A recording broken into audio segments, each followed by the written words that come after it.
안녕하세요. 김인호르카 신부입니다. 오늘은 연중 제16주일입니다.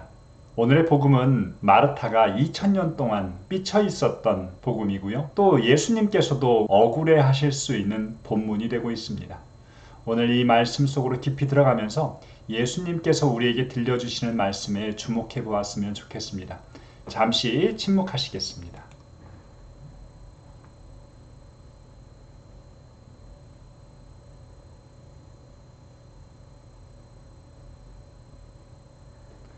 시작기도 함께 바치겠습니다. 성부와 성자와 성령의 이름으로 아멘. 말씀은 내 바로 곁에 있고 내 입에 있고 내 마음에 있다. 주님 성령의 빛으로 저희 눈을 여시어 주님의 길을 보게 하시고 저희 귀를 여시어 생명의 말씀을 듣게 하소서. 아멘. 말씀 함께 읽도록 하겠습니다. 그들이 길을 가다가 예수님께서 어떤 마을에 들어가셨다. 그러자 마르타라는 여자가 예수님을 자기 집으로 모셔드렸다. 마르타에게는 마리아라는 동생이 있었는데 마리아는 주님의 발치에 앉아 그분의 말씀을 듣고 있었다. 그러나 마르타는 갖가지 시중 들은 일로 분주하였다. 그래서 예수님께 다가가 주님, 제 동생이 저 혼자 시중 들게 내버려 두는데도 보고만 계십니까? 저를 도우라고 동생에게 일러주십시오 하고 말하였다. 주님께서 마르타에게 대답하셨다. 마르타야, 마르타야, 너는 많은 일을 염려하고 걱정하는구나. 그러나 필요한 것은 한 가지뿐이다. 마리아는 좋은 몫을 선택하였다. 그리고 그것을 빼앗기지 않을 것이다. 배경 지식으로 필요한 내용들을 찾아봅시다. 오늘은 본문의 전체적인 줄거리를 파악해보고 유다인들에게 손님 환대의 전통이 있었는데 그것에 대해서 간략하게 살펴보도록 하겠습니다. 오늘의 복음을 이야기식으로 구성하면 이렇죠. 예수님께서 길을 가시다가 어떤 마을에 들르셨습니다.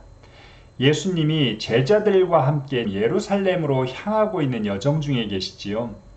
지역명을 오늘 복음에서는 밝히지 않고 있지만 요한복음을 미루어 짐작해보면 이곳은 베타니아라고 하는 지역입니다. 그곳은 예루살렘 동쪽에 위치하고 있는데 약 2.7km 정도밖에 떨어지지 않은 아주 가까운 지역입니다. 이제 예수님께서 예루살렘에 거의 도달하고 계시다는 것을 보여주고 계시지요. 마르타가 길을 가고 계신 예수님을 자기 집으로 초대를 하게 됩니다. 성경에는 종종 예수님을 집으로 초대하는 이들이 소개되고 있습니다. 누군가를 집으로 초대한다는 것, 그것은 단순한 친밀감 이상입니다. 집으로 초대해서 그 사람을 환대하는 차원은 유다인들에게 있어서 기도, 자선, 단식 이런 것과 함께 유다인들의 영적 습관이라고 불려지는 아주 중요한 것입니다. 일반적으로 집에 초대할 때에는 연장자, 남성이 그 역할을 했는데요. 오늘은 여성, 마르타가 그 일을 하고 있습니다. 마르타라는 여자가 초대하는 것, 흔하지 않은 일입니다. 루카복음은 특별히 죄인의 집에 들어가신 예수님처럼 그분을 초대한 이가 바로 여인이었다라는 사실을 강조하고 있는 것이죠. 가난한 이들의 초대에 응하시는 분, 이제 예수님을 초대할 수 있는 자격은 잘나고 똑똑한 사람이 아니라 가난한 자, 사회적으로 그런 위치에 있지 않은 자들의 초대를 받으신다라고 하는 걸 주목해 볼 필요가 있겠습니다. 성경 말씀에 의하면 마리아가 주님의 발치에 앉아서 말씀을 듣고 있었다라고 표현하고 있지요. 이것은 제자의 태도입니다. 가장 가까이에 앉아서 그것도 낮은 위치에서 그 말씀을 듣는 것은 제자됨을 의미하는데요. 당시의 상황 안에서 이것은 불가능한 일이었습니다. 왜냐하면 여성이 누군가의 제자가 된다는 것. 이 시기만 하더라도 여성들은 노예와 같은 취급을 받았거든요. 랍비의 주요한 행동 가운데에서는 일어날 수 없는 일들입니다. 복음에 의하면 그녀의 유일한 행동을 발치에 앉아서 듣고 있었다라고 소개하고 있는데 이것은 영광스러운 변모 때 이는 내가 선택한 아들이니 너희는 그의 말을 들어라 라고 했던 그 말씀을 실천한 가장 첫 번째의 사람으로 소개하고 있습니다. 마리아는 하늘에서 울리는 그 소리에 응답한 첫 번째 사람이고 후대에 우리 교회, 우리 그리스도인들의 모습을 보여준다고 할 수 있겠습니다. 반면에 마르타는 시중 들은 일로 분주했습니다. 당시 유다인들은 음식을 잘 준비해서 접대해드리는 것, 그것은 하나의 환대의 일환입니다. 또한 초대한 이들과 대화를 나누는 차원도 굉장히 중요한 것이었습니다. 그래서 두 가지, 대화를 나누고 시중을 들은 이 일이 굉장히 중요한 차원이었었던 것이죠. 마르타가 불평을 시작합니다. 제 동생이 저 혼자 시중 들게 내버려 두는데도 보고만 계십니까? 예수님께 서운함을 이야기합니다. 마리아에게는 예수님의 권위를 통해서 혼을 내주고 싶었던 마음도 있었던 것 같아요. 예수님께서 그녀에게 답변하십니다. 마르타야, 마르타야, 너는 많은 일로 염려하고 걱정하는구나. 혼내거나 지적하는 것으로 들리지 않습니다. 마르타를 다 잃으시는 모습이 엿보입니다. 마치 되찾은 아들의 비유에서 첫째 아들에게 말씀하시는 아버지의 모습이 오늘 보이고 있는 것 같아요. 마르타야, 마르타야. 이 말은 마르타에게 특별한 친근감을 표현하시는 것입니다. 이렇게 이름을 두 번 부르는 것은 흔하지 않는 일이지요. 그 친밀함 속에서 마르타에게 이르시는 말씀은 필요한 것은 한 가지뿐이라는 것입니다. 마리아는 좋은 몫을 선택했고 그것을 빼앗기지 않을 것이라고 이야기합니다. 마리아가 택한 것, 바로 듣는 것이 꼭 필요한 한 가지이고 좋은 몫이며 빼앗기지 않을 것이라는 것이죠. 오늘 복음 말씀을 이해하기 위해서는 바로 앞부분에서 나오는 착한 사마리아 사람의 비유를 기억해야 합니다.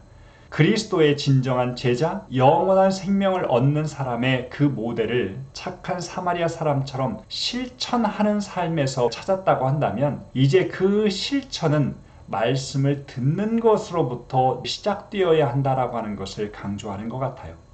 그래서 이 두 가지 본문이 함께 이루어져야 합니다. 행동하는 것, 그리고 말씀을 듣는 것.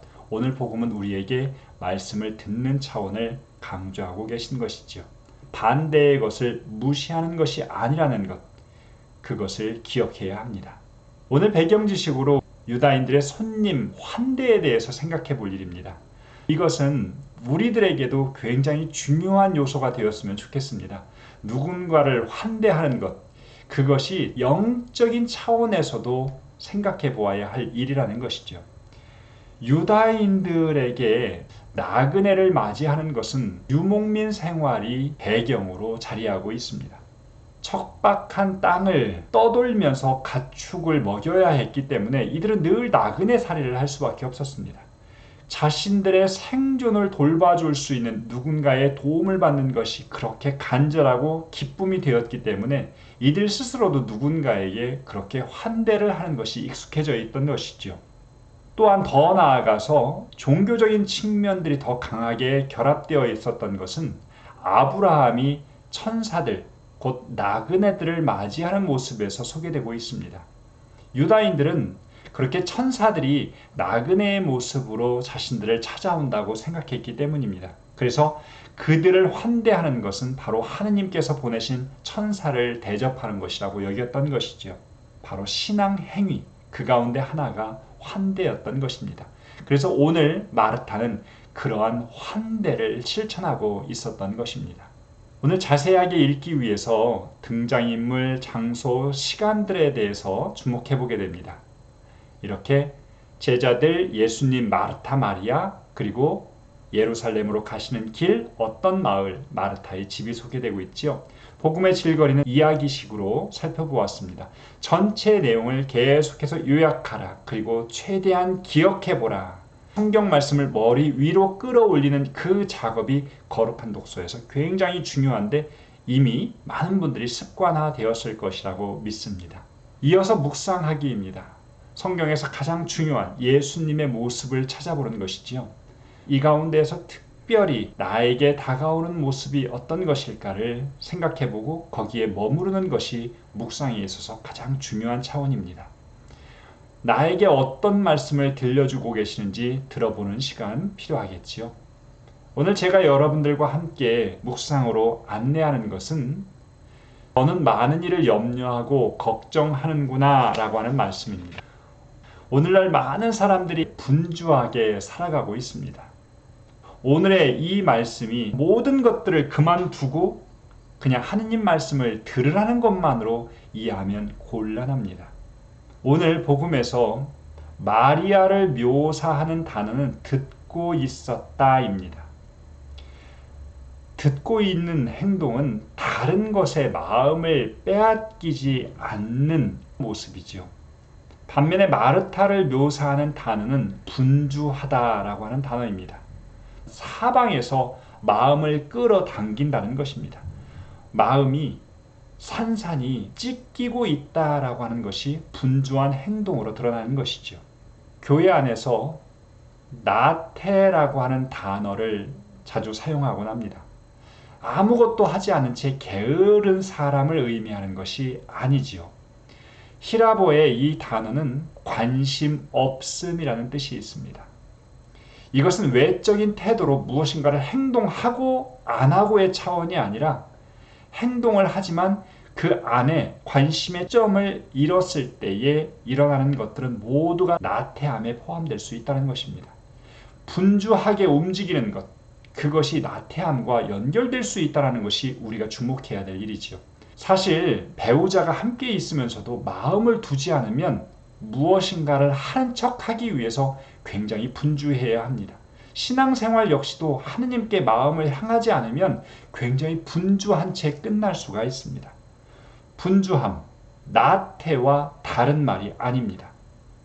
때로는 분주함 가운데 진정한 나태함이 있을 수도 있다는 것이죠.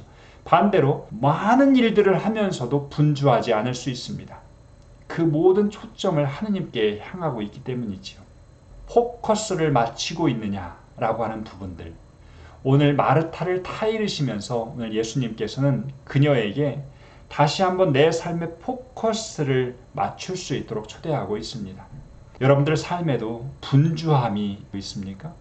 계속해서 쉬어야 되겠다라는 생각이 가득하십니까? 여러분들에게는 어쩌면 휴식이 필요한 것이 아니라 포커스가 필요합니다. 여러분들의 진정한 관심을 어디에다가 두어야 하는지 그 목적을 잃었기 때문에 그렇게 분주하게 살아갈 수도 있다는 것을 기억할 필요가 있는 것 같습니다. 오늘의 그 포커스, 말씀을 듣는 것에서부터 다시 잡을 필요가 있겠죠. 이어서 저는 빼앗기지 않을 것이다 라는 예수님의 말씀을 묵상하고 싶습니다. 이 말씀을 묵상하면서 가장 먼저 떠올랐던 것은 어렸을 때 제가 아이스크림을 먹고 있으면 누군가가 한 입만 달라고 하더라고요. 그때 욕심이 가득했던 저는 그 아이스크림에 침을 발라버렸어요. 친구에게 빼앗기고 싶지 않았기 때문에 한 행동이지요. 여러분들에게도 꼭 지키고 싶은 그러한 대상이 있습니까? 어떤 분들에게는 재산이라고 하는 것이 있을 수도 있고 또 가정이라고 하는 대상도 소개될 수 있을 것 같습니다. 자신의 일, 그리고 어떤 분에게는 하루의 일상을 살아가는 패턴들, 취미, 이러한 것들이 결코 빼앗기지 않을 목록에 들어갈 수 있겠지요. 말씀을 듣는 것, 그것이 과연 내 삶에 결코 빼앗기지 않을 그 목록에 들어갈 수 있는 대상이 될 수 있을까요? 무엇을 선택한다라고 하는 것은 반대로 무엇인가를 잘라낸다는 것을 의미합니다. 선택한다, 포기하다, 잘라내다, 이것은 같은 말이라는 것이죠. 오늘 복음에서 빼앗기다라고 하는 단어를 사용하면서 누구에게 빼앗기다라는 단어를 사용하지 않았습니다. 이것은 어쩌면 내가 가장 사랑하고 있는 또 다른 것들, 악이 아니라 선한 것들이 내가 가장 중요하게 여겨야 될 것들을 위협하는 대상이 될 수 있다는 것을 기억해야 합니다. 여성에게는 결코 주어질 수 없었던 말씀을 듣는 것, 제자가 되는 것, 이제 그것을 취하게 되었으니 마리아는 결코 그것을 빼앗기지 않을 것이라고 예수님께서 말씀하십니다. 때로는 기도, 말씀을 듣는 것을 사제, 수도자 혹은 열심한 사람들의 몫이라고 여전히 생각하고 계십니까? 여러분들도 이 몫을 결코 빼앗기지 않을 그 목록에 들어가게 하는 것은 어떻겠습니까? 아이스크림에 욕심을 냈던 우리들, 말씀을 듣는 것에서도 욕심을 낼 수 있는 그 사람이 되었으면 좋겠습니다. 방향과 깊이가 우리의 삶에 매우 중요합니다. 방향을 제대로 하기 위해서는 말씀을 듣는 것이 시작되어야 하고 실천을 통해서 그 깊이가 계속해서 깊어져야 할 필요가 있는 것 같아요. 그리스도인 삶 안에서 실천과 듣는 것, 이것은 결코 분리될 수 없는 것이라는 것을 생각하면서 특별히 이번 한 주는 듣는 것을 빼앗기지 않을 수 있는 그러한 한 주간이 되시기를 바랍니다. 마침 기도하도록 하겠습니다. 성부와 성자와 성령의 이름으로 아멘. 당신 말씀은 제 발의 등불, 저의 길의 빛입니다. 주님, 저희가 성경을 생명의 말씀으로 믿고 기도하며 살고 선포하게 하시어 언제나 성령 안에서 평화와 기쁨을 누리게 하소서. 아멘. 성부와 성자와 성령의 이름으로 아멘. 고맙습니다.